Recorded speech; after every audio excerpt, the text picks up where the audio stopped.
untuk bisa masuk ke surganya atau ke lapangan kemudahan keselamatan itu adalah sebagai posisi sebagai hamba, melepaskan semua keagungan.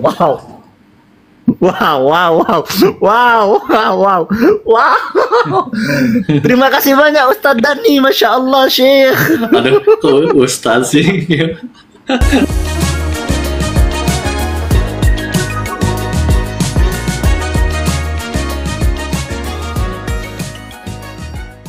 Bang Rahmat mau sharing atau Gini Bang, mau tanya. Tadi kan Abang menjelaskan tentang satu titik di mana seorang diri ya, entah seorang diri, entah sebuah diri atau entitas diri itu. Karena kita juga tidak tahu kan yang mana yang diri itu sebenarnya gitu. Seperti yang Kang Dani bilang, dia layar by layar gitu kan. Pertanyaan sederhana yang ingin saya sampaikan, yang ingin saya tanyakan, mengingat ke diri saya sendiri, ke diri kami sendiri gitu. Kang Dani sebagai seorang yang cenderung egoisentris, dan mungkin kebanyakan manusia juga mayoritas mereka mengejar mimpi-mimpinya untuk membuktikan eksistensi keberadaan mereka seperti itu, agar dilihat, agar dijunjung, dan agar bisa diangkat derajatnya seperti itu kan. Mayoritas manusia melakukan hal-hal itu untuk agar mereka terlihat seperti itu. Nah, bagaimana cara sederhana yang bisa kita lakukan atau bisa kita tempuh dari ego agar bisa sampai kerasa tadi kan? Mungkin seperti itu. Apa cara-cara sederhana yang bisa kita tempuh sehingga kita yang dari klausal ego ini bisa sampai ke titik, sampai tadi bahagia tanpa syarat itu, sampai di titik rasa di mana rasa itu implementasi dari apa yang diharapkan oleh ruh gitu. Mungkin seperti itu. Iya. Oke. Kita praktek aja ya, Bang Mas Ahmad sama yang lain ya. Jadi misalnya kita kan sudah pasti mungkin teman-teman udah beberapa hal udah pernah dipelajari ya tentang kesadaran ya. Jadi kalau kita sekarang misalnya sedang menyadari adanya pikiran, kemudian ada sensasi-sensasi, bisa diamati nggak? Bisa Kang, kayak tadi barusan gitu.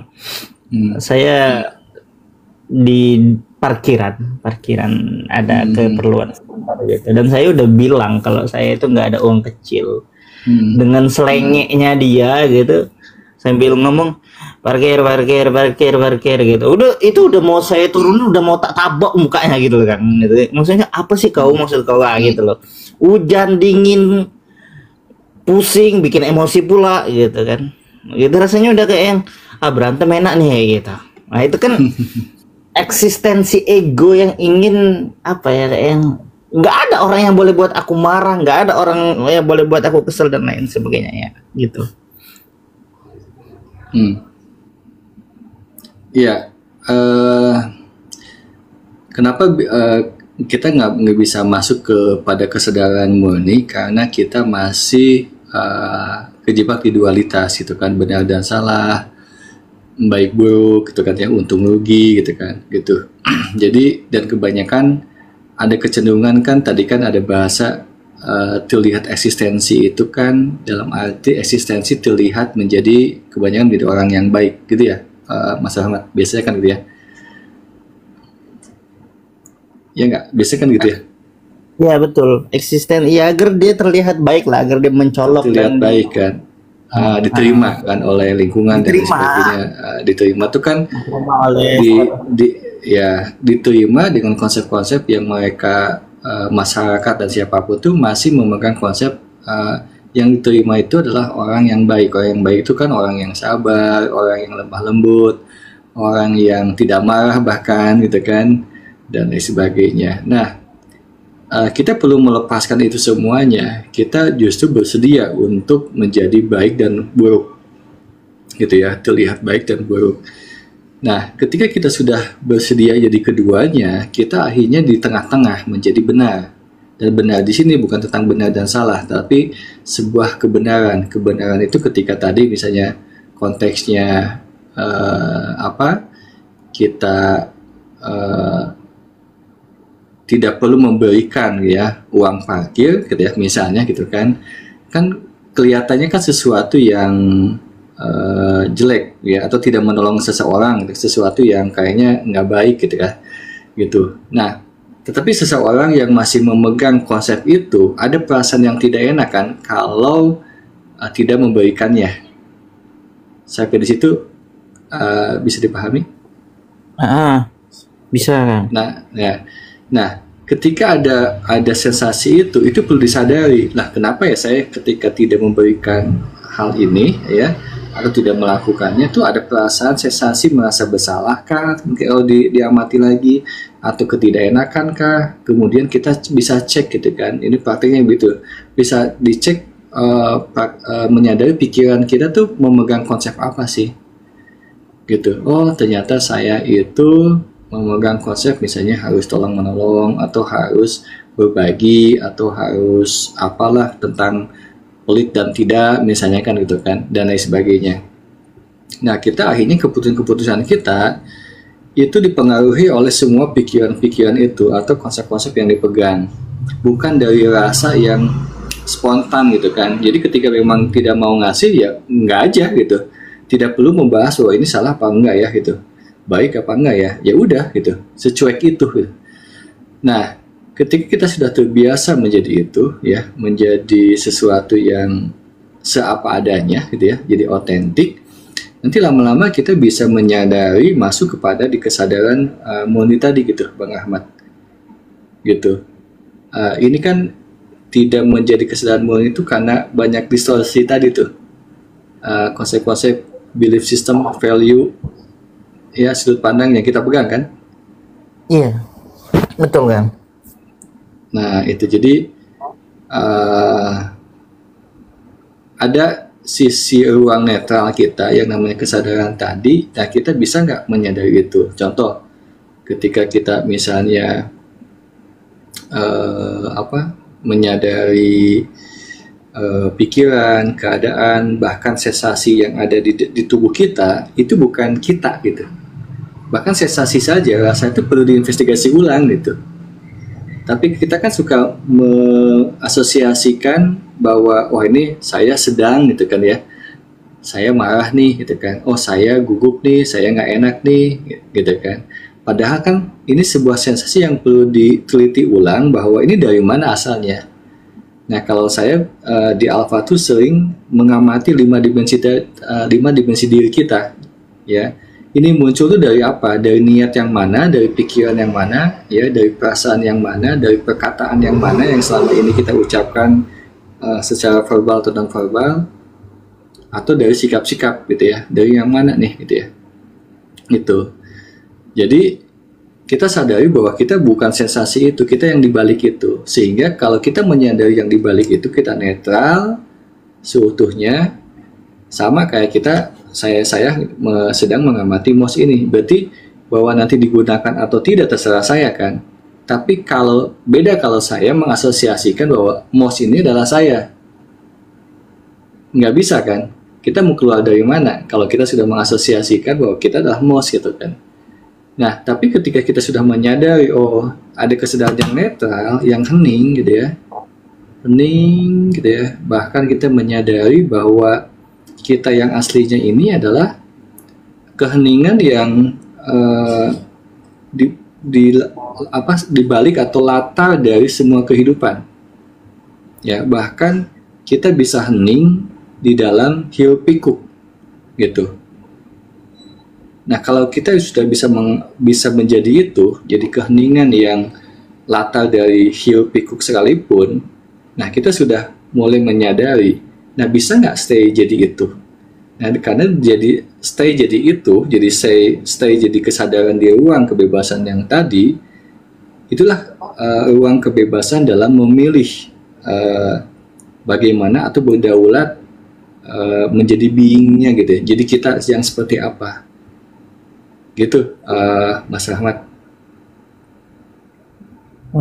Berarti kalau boleh saya membahasakan kembali daripada apa yang saya tangkap dari Kang Dani, sederhananya kita mencoba untuk menetralisir semua yang kita rasa dan relate dengan apa yang hendak kita lakukan, seperti itu ya kayaknya. Ya, tepatnya bukan menetralisir. Jadi tepatnya sebenarnya menyadari saya bukan itu gitu. Ini analoginya ya, mudah-mudahan ini analogi yang bisa menangkap ya, jadi sederhana. Analoginya kita tuh singa gitu ya, teman-teman. Kita singa, kemudian lahirnya di kawanan ya kecilnya itu di kawanan domba gitu. Oke. Sehingga sifat kesinganya tuh nggak muncul karena lebih banyak bergaul dengan domba-domba kan. Betul. Gitu. Yang dilihat domba, tingkah laku yang dilihat domba dan lain sebagainya. Nah, kan kalau di hewan itu juga dianalogikan nggak punya cermin kan, dia nggak tahu bahwa dirinya itu singa kan, gitu. Sampai suatu saat ada singa gitu ya, loh, kok ada sesuatu yang berbeda ya bentuk-bentuknya antara si singa dengan si domba kan, gitu. Nah itu anggaplah itu adalah metafora dari sebuah ajaran-ajaran spiritual. Oh ternyata begitu ya gitu kan, kayak gitulah. Nah kemudian si singa ini state-nya itu berusaha jadi singa kan. Iya kan. Nah padahal nggak perlu berusaha jadi singa, karena dia sudah singa. Jadi cukup disadari saja gitu. Iya kok saya tuh sama ya saya tuh adalah itu sebetulnya kan. Tapi pikiran itu merekam tentang kebiasaan domba kan, sifat-sifat domba itu. Bahkan sensasi kedombaannya itu berdasarkan dari pengalaman behavior yang biasa terjadi kan. Gitu. Nah, itu seperti ada gap di sana, ada suara bahwa teman-teman mungkin pernah ngalamin ketika ada hal-hal tentang pelajaran sharing-sharing begini, itu dalam hati itu mengiyakan kan, iya sih, memang begitu. Nah, tapi ketika di pikiran sini ada pakai tapi tadi ya, tapi kan gitu ya, ini kayak sesuatu yang kayak susah gitu. Kenapa? Karena di sini ke-hacking oleh sebuah kebiasaan dari identitas yang terconditioning gitu. Bisa dipahami? Oke. Iya kan? Padahal udah sebenarnya ya. Nah, bahasa berusaha itu adalah bahasa dari pikiran. Itu seolah-olah dia domba berusaha jadi singa, nggak akan bisa gitu. Karena sebenarnya bukan berusaha. Kalimat yang paling efektif adalah bersedia jadi itu lagi gitu. Bahasa itu sejatinya bersedia. Ya, sudah bersedia gitu. Bersedia berkelapangan, bersedia menjadi diri sejati gitu kan. Memiliki kedaulatan dan menyadari sifat-sifat kedombaan itu analoginya. Kalau di kita adalah menyadari identitas-identitas yang kebentuk oleh lingkungan, menyadari yang kebentuk, berarti bukan kita kan? Nah, hanya cukup menyadari aja gitu, Bang Rahmat, hanya cukup menyadari aja kan. Kalau udah menyadari itu kan sudah lepas dengan sendirinya kan? Sudah disasosiasi kan? Sudah distance, ya kan?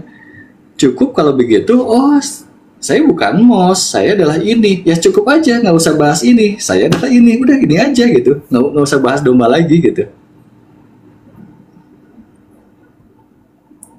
Oke.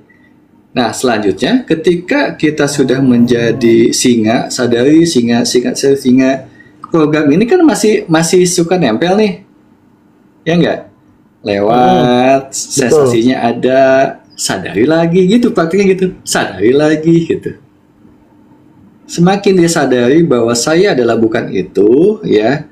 Oh, ternyata misalnya ada, kalau di kita sebagai manusia ada program-program yang akhirnya memiliki ego kan ya, ingin dihargai gitu ya, ingin diakui gitu kan ya, ingin mengatur hasil. Itu coba diamati, itu kan program kan ya. Tadinya kita nggak punya itu kan.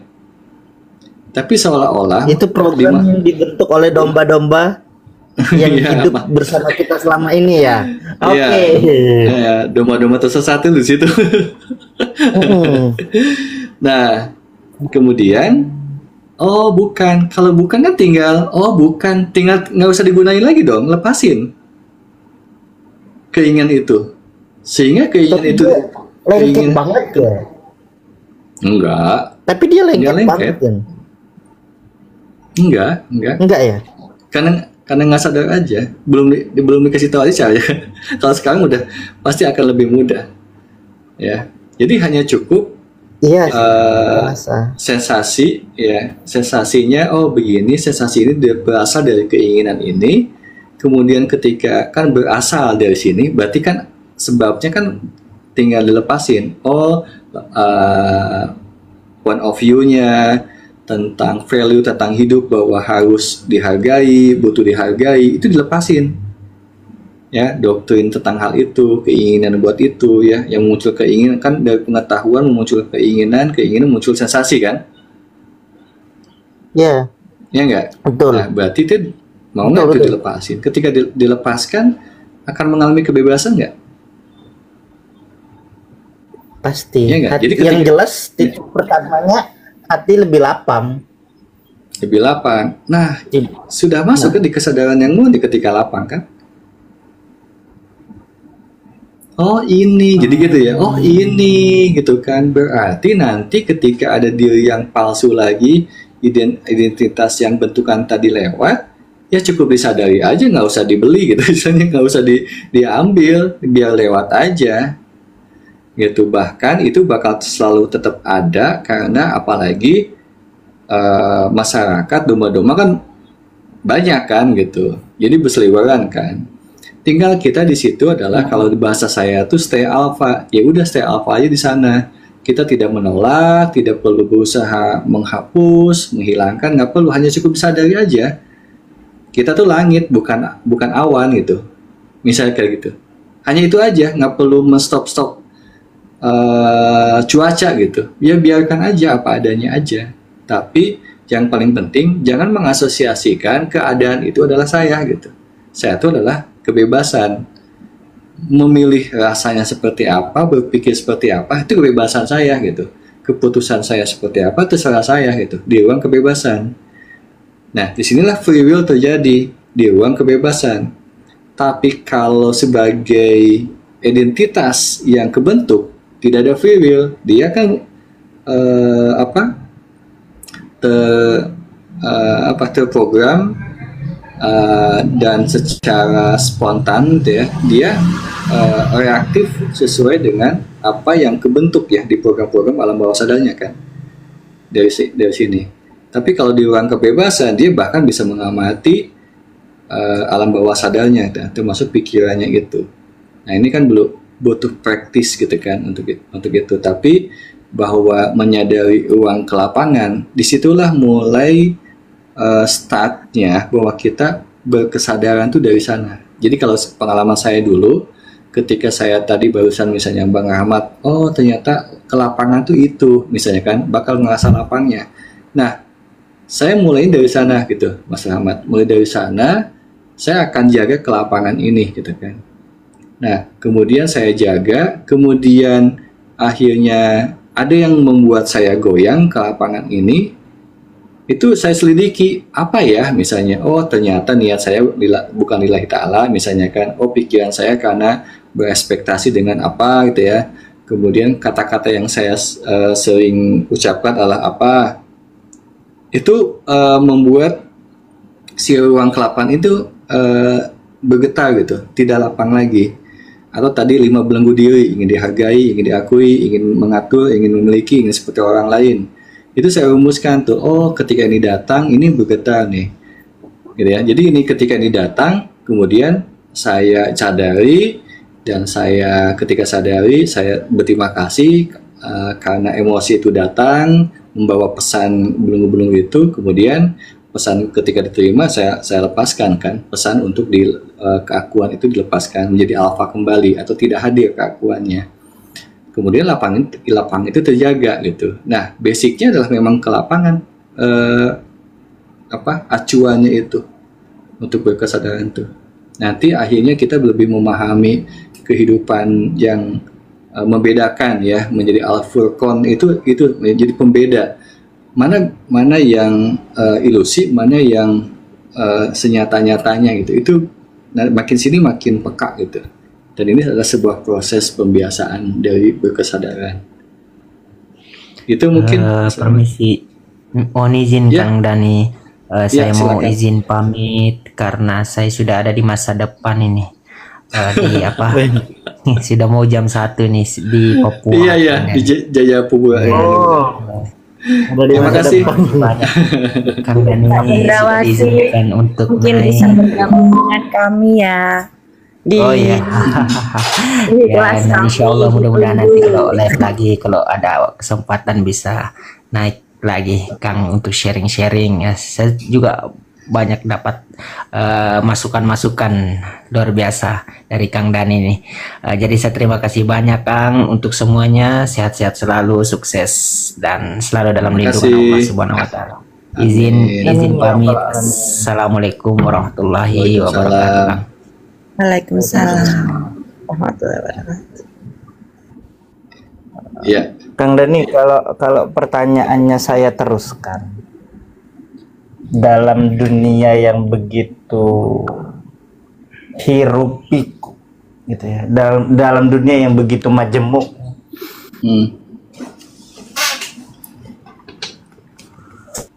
seorang entitas. Jadi saya bingung sekarang menyebut diri itu adalah diri, benda, barang atau apa gitu ya. Saya nyebutnya entitas saja. Ya. Seorang entitas yang dia kekeh mempertahankan eksistensi keegoan dia agar bisa dilihat, agar menang, agar puas dan lain sebagainya. Itu diri atau bukan?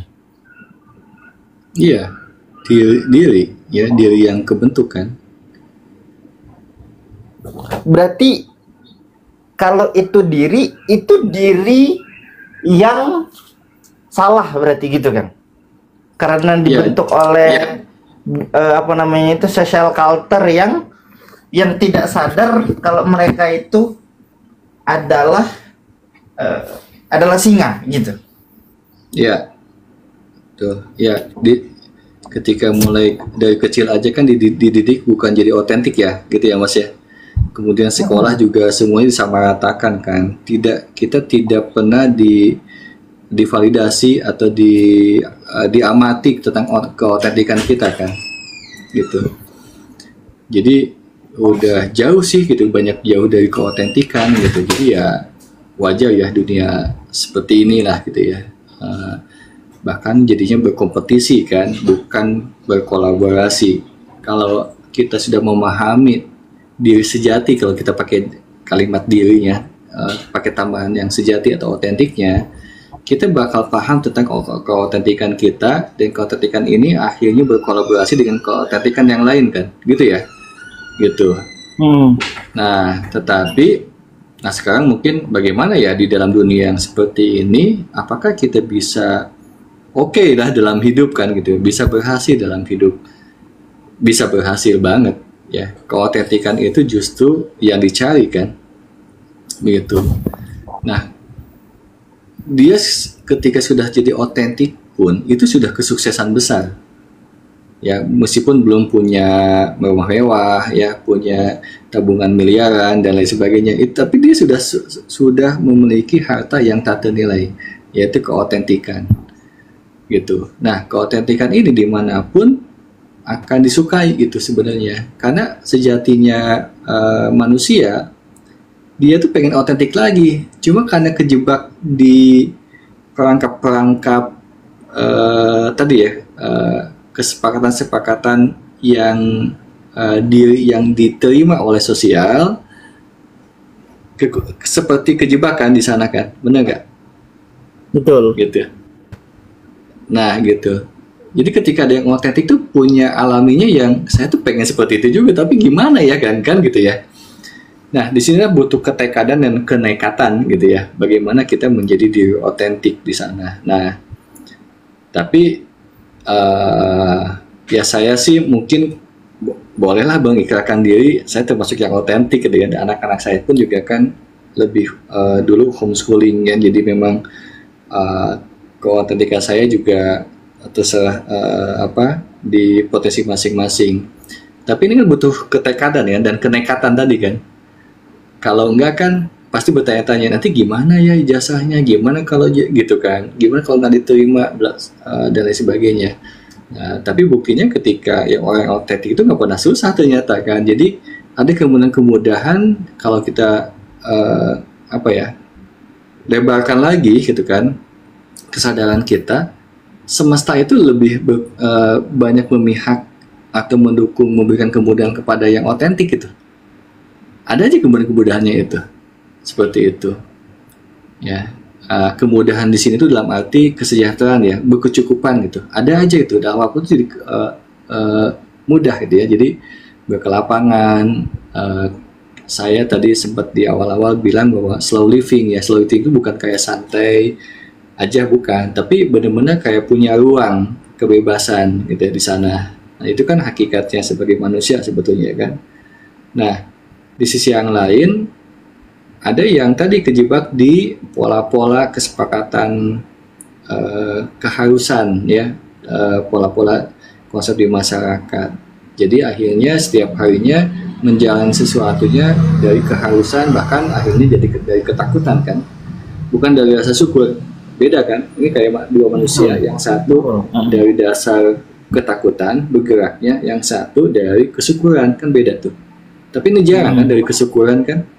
Ya buktinya apa? Lihat aja ketika di lalu lintas di jalan raya, muka-mukanya, sikap-sikapnya kan, ya kan? Itu dari ketakutan kan, yang memunculkan ekspresi kemarahan, kekesalan dan lain sebagainya kan, gitu.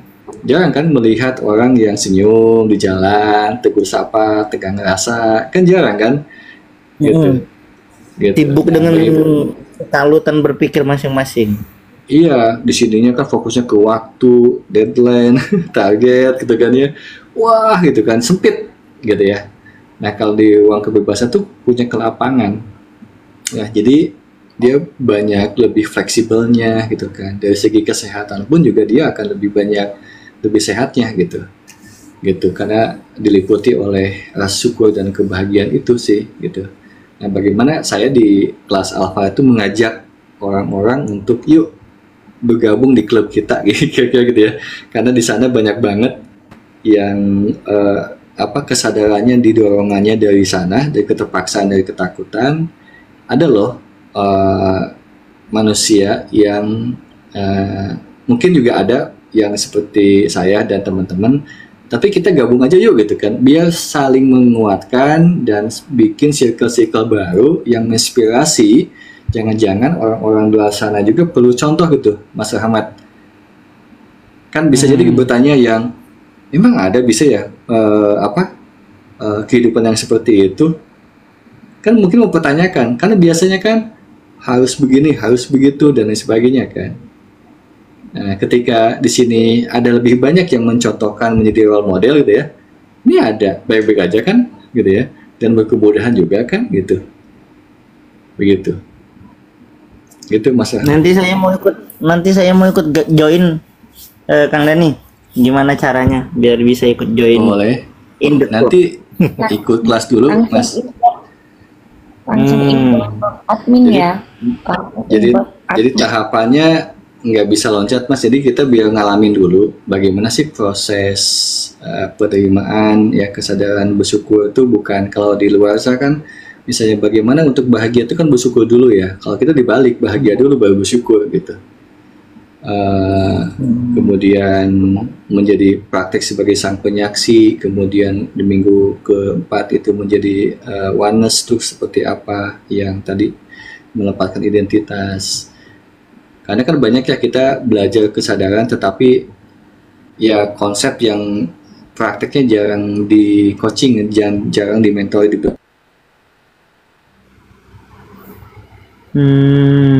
Yep, di situ. Nah, kita lagi sama-sama untuk menjalani tahapan demi tahapan gitu. Gitu Mas Rahmat. Mulai lagi nanti di batch 9 sih. Oke.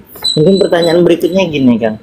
Ketika kita sudah sampai di rasa, ada yang memiliki rekonstruksi berpikir akan hilang asa. Termasuk saya juga dengan pemahaman yang terbatas, saya melihat ketika seseorang sudah sampai di rasa akan hilang asanya, gitu. Akan hilang kehendak, akan hilang, maksudnya kayak lebih apa ya, low profile aja gitu, kayak ngerasa ya udah sih apa yang udah jadi rezeki nggak akan kemana-mana. Ya itu cara berpikir yang benar, itu memang benar seperti adanya. Cuman ada dorongan untuk ya udah sih ya gitu, lebih ke apa adanya. Maksudnya ya ini mendorong seseorang akan cenderung untuk kehilangan asa dalam menjalani hidup, kehilangan achievement yang harus diraih, tidak percaya dengan perencanaan yang harus dibuat dan lain sebagainya. Nah, ini bagaimana meluruskan konsep berpikir seperti ini, Kang? Ke diri saya sendiri lah contohnya. Saya kepengen sampai di titik rasa tersebut gitu loh, tapi juga tidak kehilangan asa. Nah, dalam saat yang bersamaan asa itu juga tidak boleh mengendalikan diri saya gitu loh maksudnya, Kang. Iya. Nah, seperti itu. Nah, jadi gimana itu, Kang, kira-kira?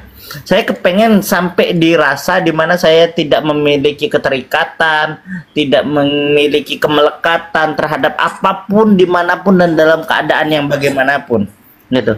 Tapi saya juga tidak mau kehilangan asa gitu. Saya kepengen hidup lebih baik, saya kepengen seperti ini, saya kepengen seperti ini. Tapi dalam keadaan yang bersamaan juga saya tidak mau asa itu yang merongrong saya, sehingga ketika saya tidak bisa sampai di achievement dari asa yang saya buat tersebut, akhirnya itu melemparkan saya lagi dari kebebasan rasa tersebut. Seperti itu. Gimana kira-kira Kang Dani? Menemukan benang merah dari dualitas tersebut gitu. Ya tadi itu kan sama dengan analogi singa dan domba ya. Saya bilang tadi kan ya memang nggak mudah kan ketika singa yang tadinya sudah bergaul dengan kedombaan masih ada terkungkung sifat-sifat kedombaan tadi kan. Kedombaan itu yang tadi kan sebenarnya kan dididik untuk yang harus punya ambisi gitu kan, kira-kira gitu ya, harus punya ambisi. Kalau nggak punya ambisi nantinya gimana. Jadi sebenarnya adalah itu sebuah contoh yang kalau mau jujur adalah bergerak dari rasa takut kan hidupnya. Kan takut tidak diterima, balik lagi kan ujung-ujungnya, bener nggak Mas? Betul, iya. Takut anak istri nggak makan, takut nanti yang ini dan lain sebagainya. Betul ya. Itu. Jadi seolah-olah kan kita yang harus mengusahakan, iya nggak? Ada bahasanya kita perlu berikhtiar, ya. Tapi perlu berusaha berikhtiarnya itu tuh coba diperhatikan, perlu berusaha dan berikhtiarnya kan dari rasa takut, bukan dari sebuah kesadaran. Iya kan? Kalau dari sebuah kesadaran, kalau dari sebuah kesadaran itu sudah meyakini semuanya sudah disediakan dan sudah dijamin. Bahkan kehidupan anak istri itu sudah tanggung jawabnya gitu. Sudah tanggung jawab sang maha pemberi kuasa, sang pemberi rezeki, penjamin dan lain sebagainya. Tapi kita kan ada halus banget. Kita tidak menyadari itu bahwa kita ada rasa halus belum tidak percaya itu.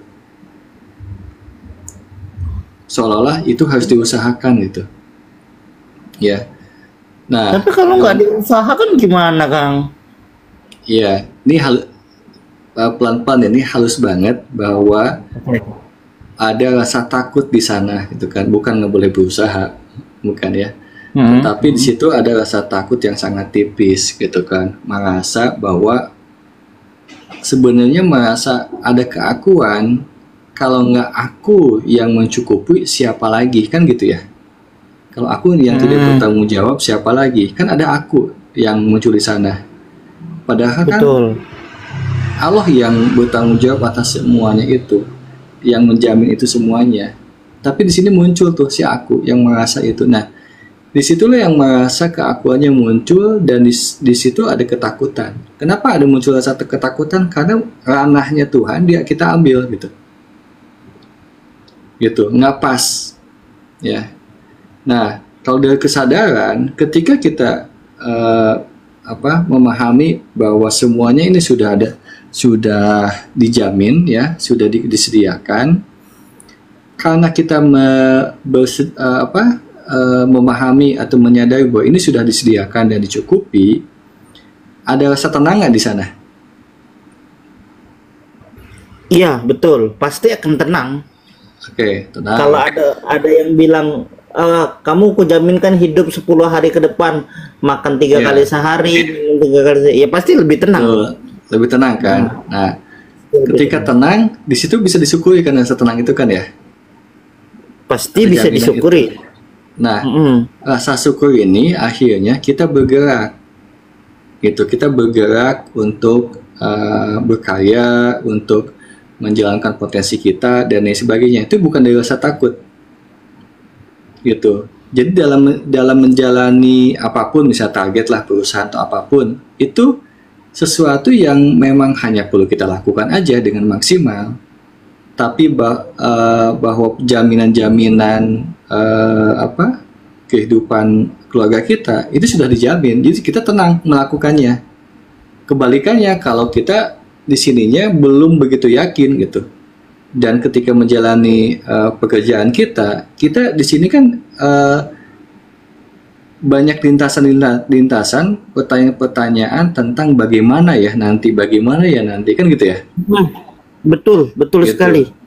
Betul sekali. Nah, kan dua drive yang berbeda nih.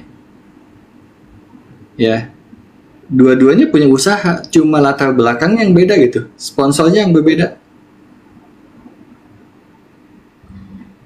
Gitu. Di sini ambisinya karena ketakutan, di sini tidak perlu ambisi sih, ya bergerak aja sih maksimal mungkin gitu. Mengalir alami aja. Wow.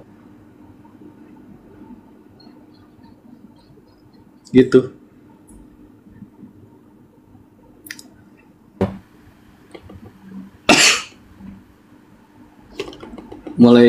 mulai bisa dipahami ya, jadi perbedaannya ya.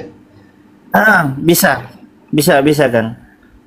Yang kedua itu bahkan tidak pakai ambisi sama sekali, dia hanya menjalankan lakonnya Tuhan untuk berikhtiar, ya udah berikhtiar. Masalah hasil ya itu urusan, ya itu berdasarkan ketetapan Allah gitu. Betul, yang sudah terbaik, dia sudah ada di keyakinan itu sudah terbaik apapun itu, dan semuanya bakal baik-baik aja. Kalau di VT saya kemarin saya bikin VT kan, saya gini yang jelasin di perusahaan aja kan, kalau menugaskan kita keluar kota pasti semuanya dibekali kan Bang, dibekali akomodasinya, uang sakunya, supaya apa? Supaya kita baik-baik aja kan dalam menjalankan tugas, dalam perjalanan kita, ya enggak? Betul. Nah, bukankah kita juga sedang diperjalankan oleh Tuhan di sini? Pasti kita dibekali enggak? Segala apapun. Nah, masalahnya kita percaya nggak? Lebih percaya perusahaan apa lebih percaya sama Tuhan sang pemilik kehidupan ini? Jadi menghancur, ya Allah ya Rabbi, mau nangis aku Kang dengar kata-kata Kang ini. Iya. Jadi menghancurkan belief sistem kita terhadap diri kita sendiri itu gimana Kang? Ya, diri yang mana kan tadi kan, diri yang kebentuk, yang keinginan aja kan bukan keinginan kita kalau kita lihat kan, keinginan masyarakat, keinginan ingin dinilai oleh masyarakat misalnya kan menjadi baik, jadi sukses dan lain sebagainya kan. Itu keinginan kita bukan, keinginan mereka kan, bahkan keinginan orang tua, keinginan guru-guru kita. Iya betul. Bayangkan kita berjalan setiap harinya bukan dari keinginan kita itu, kesiksa nggak hidupnya? Capek sih. Capek. Ya. Aduh ya Robby. Berarti selama ini tuh kita tuh salah ya kali ya, mencampur aduki, ikut campur dalam urusannya Tuhan gitu ya. Salah satu bentuk ikut campurnya itu ialah ketakutan itu tadi, sehingga mendorong kita untuk berusaha sekuat tenaga karena merasa itu kewajiban kita. Iya. Seperti itu. Betul. Anak saya tuh 6 homeschooling, kemudian saya dari dulu tuh saya merasa tidak bertanggung jawab atas kehidupan mereka, jaminan hidup mereka saya tidak bertanggung jawab gitu. Dulu mungkin teman-teman yang belajar sama saya tuh kaget ya, maksudnya gimana nggak masa bertanggung jawab? Ya saya bilang yang bertanggung jawab yang nitipin lah, masa saya yang saya nggak mampu, saya bilang kan. Tapi lihat, ketika saya bilang bahwa saya itu tidak bertanggung jawab, apakah saya diam? Enggak. Justru karena saya yakin dengan itu semuanya, saya bergerak gitu, melakukan peran-peran saya sebisa-bisa saya aja gitu, ya, semaksimal mungkin. Ya, dari hasil dari ketenangan, bukan dari sebuah keharusan gitu, dari rasa syukur. Itu berbeda kan, seperti. Nah, hasil yang dilihat oleh keluarga saya pun anak-anak itu tidak mencerminkan bahwa bapaknya tuh kelihatan susah gitu, nyari uangnya, berkehidupannya fun, sehingga mereka juga merayakan kehidupan tuh setiap harinya dengan fun aja gitu. Dan itu kan masuk ke alam bawah sadar mereka kan. Jangankan kita ngomong kan gitu kan, kita pulang kerja aja dengan wajah yang kayak capek aja, itu sudah menyampaikan pesan kepada anak-anak dan istri bahwa hey, saya tuh capek ya, hey, menjalani hidup tuh capek gitu ya. Iya kan? Hidup itu tidak indah, betul. Gitu. Betul. Seolah-olah gitu. Seperti itu. Seolah kan gitu bahasa nonverbalnya. Nah, berarti kita sedang memasukkan hal itu, point of view itu terhadap atau value itu terhadap mereka enggak, dan mereka menjalani itu juga kan. Akhirnya kan gitu. Ya seperti kita juga akhirnya kan menjalani hal yang seperti itu karena melihat orang tua kita seperti itu dulunya. Sampai kalau saya sampai tersadarkan gitu kan, ini program ya, oke saya lepaskan. Sehingga saya mulai dari SMP itu saya sering yang memperbaiki peribahasa lah ya. Salah satunya adalah buah tidak jatuh jauh dari pohonnya kan, buah jatuh tidak jauh dari pohonnya. Saya bilang bisa kalau buahnya menggelinding, apalagi ke jebur sungai, kemudian ke bawah arus, saya bilang kan, kemudian menemukan tanah yang lebih subur, kemudian jadi pohon yang lebih baik. Bisa saya bilang kan gitu. Gitu. Ya, nah, itu yang akhirnya kita bisa berbeda. Kita punya kebebasan untuk memilih bagaimana being kita gitu, menjadi entitas yang seperti apa berperan di muka bumi ini gitu. Nah, ini yang tugas kita dalam hidup adalah berkesadaran itu seperti itu. Gitu, Mas Ahmad. Oke, sekali lagi deh Kang, mungkin bisa ditekan lagi ke sayanya gitu. Menghancurkan belief, ya saya percaya sama diri saya, tapi percaya sebagai seorang pelakon gitu, bukan sebagai seorang penentu. Nah itu gimana Kang, menghancurkan itu Kang? Saya juga nggak mau dirundung rasa takut untuk tidak bisa menafkahi anak istri. Saya juga tidak mau dirundung oleh rasa takut tidak bisa memberikan tempat tinggal yang layak. Karena ya semua itu adalah tanggung jawabnya Allah gitu ya, bahasa kasarnya seperti itu ya. Itu adalah itu memang tanggung jawabnya Allah gitu. Itu adalah takdirnya Allah gitu. Nah, ke diri saya gitu, biar biar tetap berjuang dengan keyakinan, dengan hati yang lapang. Itu tadi gimana Kang? Saya menghancurkan belief system. Ya benar sih, seseorang yang khawatir untuk tidak tahu makan apa dia besok, itu sama saja dia merendahkan Tuhan. Orang sebentar lagi dia masih bisa bernapas atau tidak juga dia tidak tahu, kan seperti itu. Nah, itu gimana Kang? Aduh ya Robby, aku kayak ngerasa besar banget ya dosaku. Iya, tapi ini sebuah keberkahan ketika menyadari ini, Bang Ahmad. Dan bisa menjadi, ini kalau bahasanya sebenarnya kiamat ya. Sebuah kehancuran yang mulai akhirnya terbangkitkan dari awal kembali gitu kan. Nggak apa-apa gitu ya. Jadi ini berkah buat Mas Ahmad. Nah, sekarang tentang bagaimana menghancurkan belief-belief yang ada, kan kita nggak bisa cuma ucapan doang ya, Bang Ahmad gitu ya. Bagaimana sekarang kita mengecek ulang kembali seberapa yakin sih gitu kan bahwa Allah tuh penjamin gitu, tempat bergantung kita, tempat apapun, ya nggak? Seberapa yakin di situ? Kalau belum yakin, ya cek lagi keyakinannya. Kenapa nggak yakin gitu di situ? Berarti kan kita perlu cek ulang nih. Karena kalau pakai konsep yang harus gimana, harus gitu, dan lain sebagainya, konsep-konsep lagi, tapi kita tidak menjalani atau menginvestigasi ulang tentang keyakinan kita gitu ya, ya nggak dapat juga sih gitu ya, gitu. Nah, kalau saya kasih kisi yang tadi gitu kan, sebenarnya udah cukup sih, Bang, tentang yang tadi misalnya tentang selama ini, cek lagi ya tentang keinginan tadi mencukupi hidup yang layak ya, berkecukupan, keluarga kan gitu ya, gitu. Itu kan keinginan kita ya, ada keinginan yang muncul gitu. Takut tidak bisa gitu kan, takut tidak bisa. Nah, ketakutan tidak bisa ini kan apakah itu nyata apa enggak, atau cuma ilusi doang nih? Kan nggak kejadian juga kan? Betul. Ilusi. Sebetulnya kan itu ilusi aja. Yang perlu kita cermati di sini adalah ketika muncul ada ketakutan tidak bisa mencukupi, menghidupi dengan layak dan segala macam, di situ kan balik lagi ada sesuatu. Kalau saya tidak bisa seperti itu,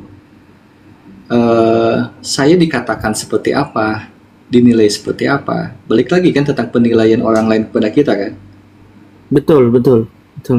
Iya enggak? Saya itu sampai punya konsep kayak gini kan. Sayangnya di dunia yang penuh hiruk pikuk ini, laki-laki yang tidak punya apa-apa tidak memiliki nilai apa-apa. Nah, kan punya value itu kan dipegang. Iya, akhirnya seperti itu berpikirnya. Iya, sehingga kalau tidak dari ketakutan untuk tidak terlihat itu kan ada ketakutan. Iya enggak? Betul. Nah, kalau di alfa tuh nggak kelihatan juga nggak apa-apa gitu.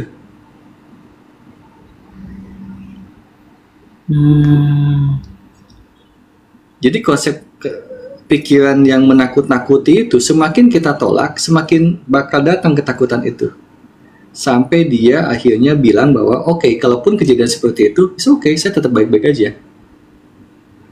Dan ada harta yang tak ternilai ketika itu semuanya nggak ada, ya, tidak dimiliki, tidak terwujud. Apa itu? Ya Allah itu sendiri. Hanya engkau tempat bergantung, dan nggak pernah kemana-mana, nggak pernah hilang. Kalau yang lain bisa. Nah, ketika seseorang sudah punya ada di keyakinan yang itu, bahkan jadi baik-baik saja bahkan. Anehnya begitu. Masya Allah ya. Ini kita bukan hanya bercerita tentang psikologi kemurnian berpikir, tapi ini udah sampai ke bagaimana keimananmu di hadapan Tuhan. Apakah engkau benar-benar seorang insan kamil? Kalau insan kamil, kamu kenapa masih takut? Aduh ya Rabbi, ya Rabbi, ya lakal hamdu. Selama ini lip sync aja ya Bang. Iya, selama ini lip sync aja. Ya, ayuhan nafsul mutmainnahnya itu nggak jelas itu tuh. Nggak jelas siapa yang ya ayuhal nafsul mutmainnah. Sementara untuk makan besok aja masih khawatir. Apakah itu yang dimaksud nafsul mutmainnah ya? Allah Akbar. Coba digali yang ayat barusan. Kan yang dipanggil kan jiwa yang tenang ya. Ya enggak. Kemudian setelah itu apa? Hafal nggak tafsirannya? Kalau Irji'i ila rabbiki radiyatan mardiyah. Kembalilah kepada Tuhanmu dalam keadaan ridho dan engkau diridhoi.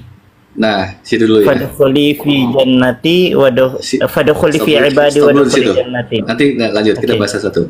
Jadi ketika datang kepadanya dengan hati yang ridho, yang saya jelaskan kan orang yang ridho kan, yang sudah menyerahkan itu, sudah seapa adanya. Justru ketika sudah seapa adanya, gitu kan, udah ridho, ya, karena Tuhan itu sendiri, karena lillahi ta'ala itu sendiri, maka diridhoi. Jadi ada ridho, kita ridho dan diridhoi gitu, langsung sama Allah itu sendiri. Oke. Nah, terus apa lagi barusan setelahnya?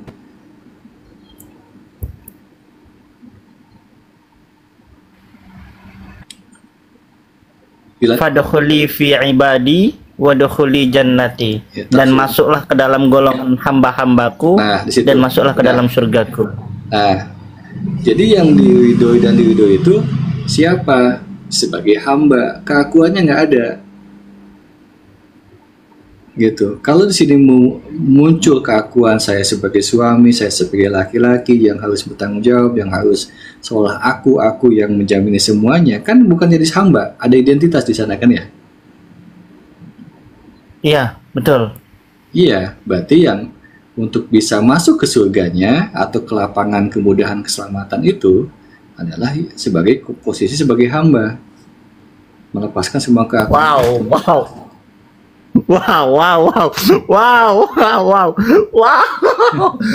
Terima kasih banyak Ustadz Dani, Masya Allah Syekh. Aduh, kok Ustadz sih? Jadi Ustadz.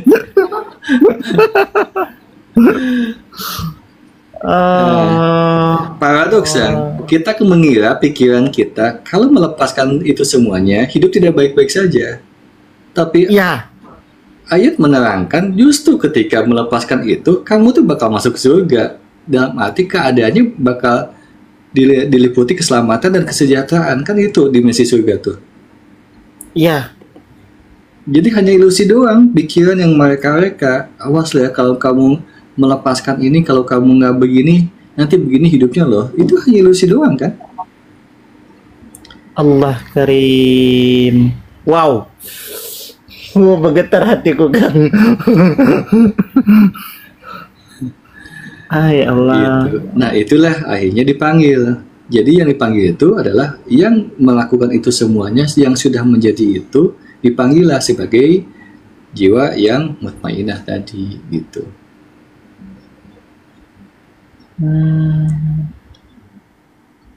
Wih.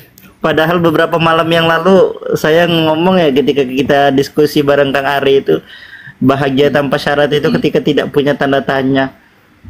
Ya ternyata saya belum sampai kepada apa yang saya katakan ya. Baru ini saya ketemu sama interestnya gitu. Ya, proses semuanya kan seperti itu. Nah, kan seperti ini kan kalau sebagai role model kan jarang kan. Nah, saya bikinlah gitu kan untuk sama-sama melakukannya, menjadi role model manusia yang insal kamil ini. Dan ternyata, ternyata ketika berhidupan seperti ini tuh baik-baik aja ya. Justru banyak kemudahan, banyak kebahagiaan setiap harinya, banyak yang disyukuri gitu kan. Semakin banyak bukti-bukti bahwa ketika menjalani hal yang justru ya diamalkan, diaplikasikan ayat ini dan terlihat, kan semakin terbukti gitu kan, dan akan lebih menariklah orang-orang untuk akhirnya bergeser, hijrah kepada fitrahnya. Kan ini jadi ke fitrahnya balikan. karena kita menjalani sebagai manusia tidak sebagai fitrahnya, tidak jadi otentiknya, bentukan gitu. Sebagai domba tadi kan, tidak fitrahnya singa kan gitu. Nah ini lagi dibalik-balikin gitu. Gitu dengan mentoring tahap demi tahap gitu kan. Tidak instan tapi juga tidak harus lama juga sebetulnya gitu.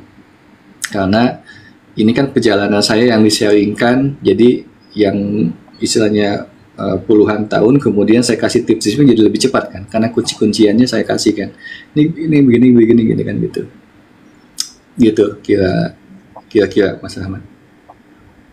Kang, saya kalau kita deket mungkin akan saya ajak ngopi, habis itu tak perlu cerita makasih banyak Kiai gitu.